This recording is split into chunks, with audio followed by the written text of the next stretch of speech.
This is our horribly neglected Ferrari 360 Spider that's been parked for nearly 5 years. It's got a clean title and a clean Carfax and has fallen into a terrible state of disrepair, which left it stranded in the back of a dealer lot rotting away since December 2018. In its heyday, this 360 effectively had no competition in the market. There was no McLaren. Lamborghini wouldn't build the first Gallardo until 2003. Acura's NSX wasn't in the same bracket, and neither was the 911. Our car came without keys, no history, and no records. All we had was the dealer's word that it ran when last parked. After unloading the car, Curtis performed some quick maintenance, we had keys made, and we were able to find out that yes, the engine does start.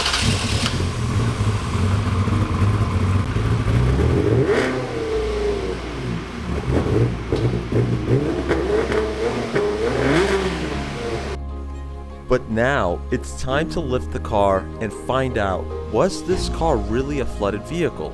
And just how much is it all going to cost us?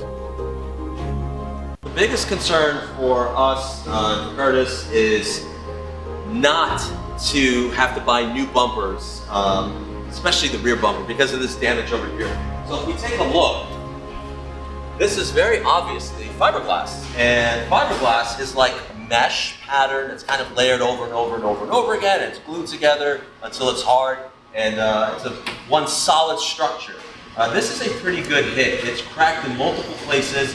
This kind of part of the diffuser as well. And so we don't want to spend $3,000–4,000 on another bumper. You can buy a $1,500 bumper, but has fiberglass damage as well. They're all over eBay, so we've looked around. And so what we did was we actually asked a local Ferrari guy, and by local Ferrari, I don't mean the dealership, because we can't afford dealership prices. We asked a Ferrari guy who's really knowledgeable with these cars, but he's also got body tech experience. So we asked him, he said, everything is repairable. I said, well, take a look at this. This piece over here, right, it's completely cracked, it's snapped off, and that, how do we get it bonded together and will it stay? And he said that yes, it's very fixable. So we're going to have to take this bumper off. All these aesthetic bits are going to come at the end because we want to make sure that this engine runs happy and healthy before we start pouring money into aesthetics. Now, what about that nasty front bumper with the stuck-on PPF that's been completely ruined? Well, we seem to have found a solution. Thanks to a viewer, somebody recommended this 3M, I guess it's a vinyl or pinstripe removal tool, and you basically put it on a drill, and it comes with a little chuck adapter. So we tried that, and it really worked. You just have to be careful, don't overheat it, otherwise the paint might come off if you put too much pressure on it. We have two solutions here. We have the $5 solution, which will require a lot more time, and we have the $50 solution. But the question is, how many pads will I have to go through until it's actually deemed worthwhile? In other words, if I dry ice this, it'll cost me about $300. These are $50 each. If I go through 5, 6, 7 pads, I'm at a point of diminishing returns where dry icing saves time and money, or we break even. So I am going to continue with this because that made some really good progress. Now I must warn you that I should have used a mask when using this tool because the dust was everywhere. Also, eye protection because the flying pieces of PPF are actually melting and scalding hot as a result. Once I get a feel for the pressure and strength required to efficiently unbound the PPF from the bumper, I'm able to confidently start the removal process. So after just a few minutes of using this, I guess, polishing eraser pad, if you want to call it that, I made a big dent. So compared to last time I was here, compared to about an hour and a half, 2 hours, and I got like a small chunk, and now we've got some more removed after the glue gone. But after a few minutes, just on this section, I'm exposing a lot of paint. And so far, it looks like the paint's not coming off. This is clear still, there's no redness. All the chunks, I mean, all of this is basically burned up, dried up, PPF. Actually flings everywhere. I got some on my skin, in my face. It's a little hot. I might need some PPF of my own, let's call it that. PPE for people, I guess. But yeah, it's all over me, and it's okay. Get a little dirty, but it works. That's the most important thing. And so far, this is a cost-cutting measure. I'll continue on this, but let's just jump over to some other things that we want to talk about with this car. It's the next week, actually, yeah. It's the next week. So today, what I want to talk about is the budget on the car. What Curtis paid for it, how much we're going to sink into it. We have our own personal guesses. I'll reveal mine and he'll reveal his, but I want to kick it off to him because he has a list actually of everything that's been priced out, what it needs mechanically mostly, right? Then there's also the bodywork, which we haven't fully factored in just yet, but we want to make sure that the car is healthy and running and everything is good. So even if ugly. Even if ugly. And it's ugly. No. Oh. Don't say that. Don't say that. Good car. What did you buy the car for? A whopping $43,000. Okay, $43,000. And as I kind of hinted at earlier, we outbid Ed Bolian on this car. And so I think we did Ed Bolian a favor. Would you agree? I said no, he was coming to pick it up is what they told me. Then you verified. That's what they told you. Yeah. I mean, I don't think Ed would have paid $43,000 for it personally. No, he wouldn't. But that's just my opinion. Nonetheless, because he is a shrewd negotiator. But nonetheless, now let's go over your list. So towing and diesel, because I had to go to Atlanta to pick it up. 500 miles there, 500 miles, 900 miles round trip. Okay. 500 bucks, basically what that cost me with everything. Second driver helping me come back. Belt service, parts, all the belt service. It's basically a main thing you can buy online. And then the 2 timing belt tensioners was another costly $1,000. But you're basically $3,000 into parts for the full belt service, oil service, valve cover gaskets, cam seals, little stuff like that. It adds up. 2 keys from my buddy up north in, I want to say he's in Minnesota? Wisconsin. 880 bucks for 2 keys. One of them a 430 style, one of them 360 style. Yep. Immobilizer programming, PIN number for the immobilizer, and a card that documents all this. So if any time we lose it again, we can just order another one. New battery. I didn't have one. Yep. So, brand new. Got an extra coil because it was one misfiring. I actually got a couple extras, but I bought a couple used ones. 100 bucks there. Just used just to make sure it would run on all 8, and it does. Intake gaskets, intake boots, which we just showed before about the rubber boots. Yeah. They are ordered on their way. There's a sensor that was missing in the right rear that is on its way as well. Is that the velocity accelerators? Vertical acceleration sensor, I believe it's called. 2 bolts and a plug, so it looks easy. Let's hope it just fixes whatever is why it's missing. But that's that. Motor mounts and a T-handle. The T-handle for the reverse we showed is floppy. Now it's going to go up and back versus just floppy wherever it wants to go. Motor mounts are sitting on the metal. The rubber is just completely collapsed. Very common for 360, but these are very gone. And then the big one. Yeah. Paintwork. Paintwork. So we haven't fully factored in how much it's going to cost to get this car bright and shiny again. We've got obviously a ton of dents all over it. And then there's, places that just need to be resprayed. There's no getting around it. We can do either spot treatments, which, might require, hey, we do one of these, a section treatment, but that might not look as good. You might see some lines. Blend lines especially are not going to be nice. We've already started working on this bumper here, but we're not certain what it's going to look like when it's completely done. So once it's done, if the rest of the paint looks about this good, we might just leave the bumper alone. But if it keeps flaking like this, then another respray. And then we've got the rear bumper, which we have covered extensively, cracks and all sorts of stuff on the fiberglass. That's going to cost anywhere from $1,000 to $1,500, maybe more. It just depends on how extensive that damage is. And then random, the PDR. That? Yeah, PDR, 3 areas there, some more there. So all the paintless dent repair, you know, these things cost usually anywhere from 150 to 200 per repair. It's time-consuming stuff, and it's kind of all over the car. So I believe there's like 6 dents. So it's $1,000. About $1,000. Yeah, about $1,000 or $1,200. Yeah. So we have a guess. Okay. Oh, by the way, we still haven't gotten to the leather repair. So we've got the dashboard, and actually our leather guy's here now, and he's working on another car that's for a future project. But we've got the leather guy here now. We're gonna take that dashboard out. He's gonna work on it, and we don't know the cost of that just yet. That's also a fiberglass dashboard, right? They use wrap. Curtis, you've decided to do what with the seats? I'm gonna see if I can sell these seats and buy some better seats, more modern Recaro, something like that fit the car, thinner, lighter. Yeah. Okay. Let's see. So there's a chance of offsetting the cost of those seats, and you know, we might just probably. He wants to buy Recaros. Are you gonna match the color, brown or red? Or black. Or if I do a black dash and black mats, and we'll see. Okay. Cool. I don't know. It's unknown. Yes. So still a few unknowns.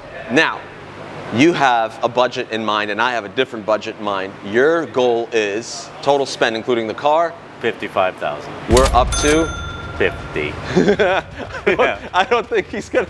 I'm gonna be creeping by it. Yeah. Yeah, I don't think, because in my opinion, my guesstimation, there's still about $5 grand worth of body work that has to be done. So I don't think you're gonna hit 55. I'm gonna go with something like 62, 63, and I think that's gonna be the sweet spot to get this car looking right.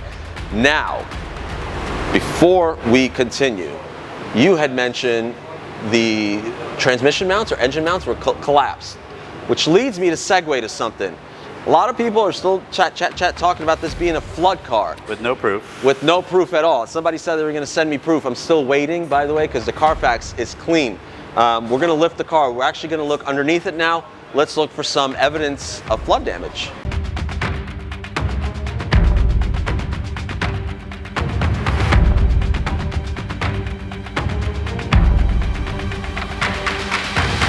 Car is now up on the lift, and we're gonna inspect it. We're gonna look for rust. We're gonna look for evidence of flood damage, flood waters. Well, anything? Here goes nothing, right? We've got this little thing. So follow us. Let's take a look. Where do you want to start? Control arms first, right? Aluminum would be very corroded. It's not. Let's take a look over here. Suspension would be. I mean, you can go up on yours even. Yeah, we can look at this one as well. So you've got some surface rust, little stuff, but it's nothing. But this is what you would want to look at, and it's totally solid. It's clean. Looks, you know, for a 20-year-old car. Needs ball joints. That one's ribbed. Okay. That one's ribbed. Yep. That's rubber. Rubber, normal. Every car gets it. Yep. I mean, I had my E60 M5. All that was shot. And that was a New York car. That makes all the sense in the world. So nothing crazy here. It's the same story on this side. Same thing. Yep. Nothing crazy here. Rotors are rusted. In fact, even the wheels are. Yeah, usually you can do that here. Yeah. Here, that one makes noise. That one's That's a little ball joint. clunkier. Yeah, that one's a clunkier one. This one's a little sturdier. Let's move our way back, and over here we've got 2 pipes, and these are the coolant pipes. Yep. And they are totally clean. They're not even flaking or anything like that. And there's a cover here, but still, you could still have water intrusion because the cover has, you know, little gaps here and there. But there's really nothing here at all. This whole gold line over here is got just dirt. There's nothing here to be totally honest. Anything that we saw that looks like maybe some kind of salt deposit, it comes right off. There's no evidence of rust. We'll keep going further back, and you could tell we haven't touched this because there's still all the dirt, you know, with the car driving around. It's filthy. So we haven't gone out of our way to clean anything. You know, you could touch, Once it gets hot, once we clean it, yep, it should be pretty. And we know about, you know, the rusty, AC compressor. that's normal because again, the car had been sitting for God knows how long. We had replaced the other ones already. Well, not me, Curtis did. Cleaned and replaced, So what else? What else can we look at? How about, let's look at the headers. Let's go back here. And by the way, this thing, we've started it a few times now. It's not even leaking oil. There's no evidence of anything leaking anywhere. And so we've got the headers. We've got one side here. And apart from corrosion on the bolts, and I mean, there's really nothing here on the nuts and bolts. There's no problems here either. Now, 360s aren't known for header issues. They're very few.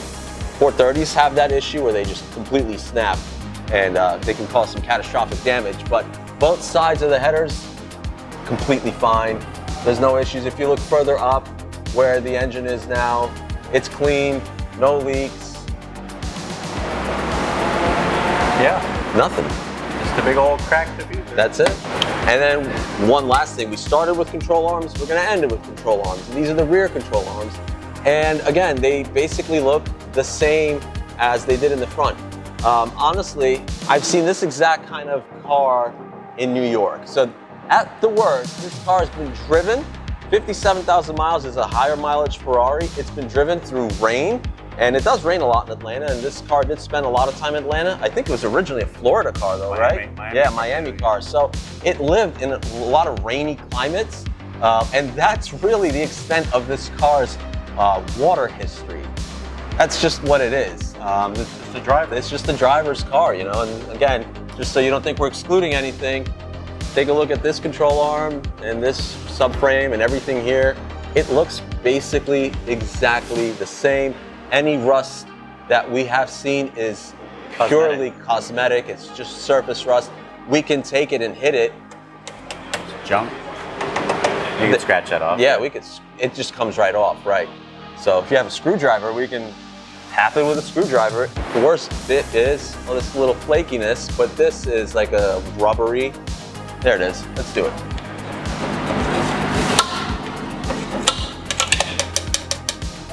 The amount of trash that came out of the under tray was yeah, a lot. And that's what happens when the car sits for 5 years. When we looked at the Carfax, the car hasn't moved since 2018. So it's been sitting still for a long time. So the only thing that's really occurred here is that it's accumulated some trash, some debris from sitting in one place forever.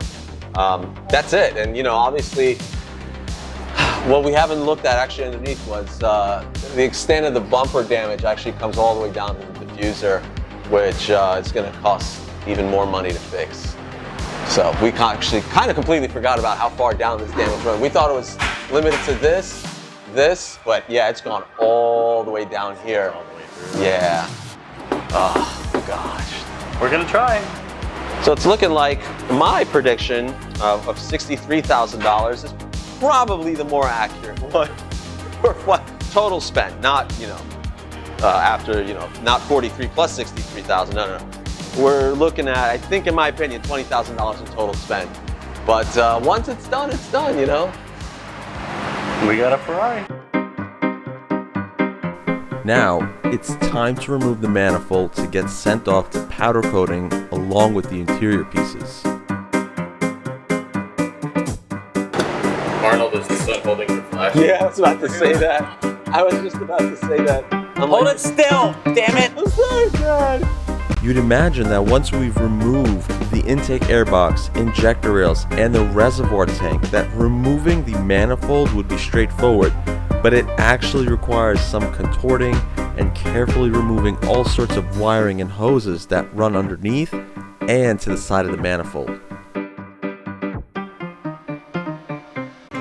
It would also be really helpful if I didn't act like a child doing things like this while Curtis is trying to actually work.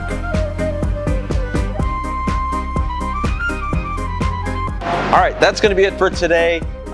While we film this outro, there's a sweet old little man who's working on getting this intake manifold completely loose.